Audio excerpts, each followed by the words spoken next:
Here we've got Doogee S70, and let me show you how to hide or show caller ID on this device. So first of all, you need to open your phone dialer, tap on More icon then, and click on Settings.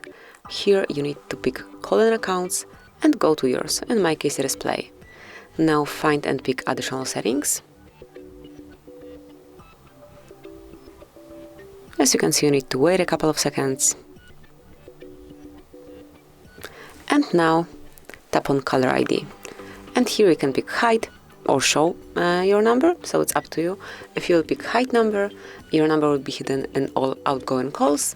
And then if you'll pick Show number, it will be displayed in all outgoing calls. Obviously, you can also go back to default setup, and then it will be applied accordingly with the location that you are staying in. But I will stay Show number, and from now on my phone number will be displayed in all outgoing calls. So this is it. This is how you can manage it, how you can hide or show caller ID. Thank you for watching. Please subscribe our channel and leave the thumbs up.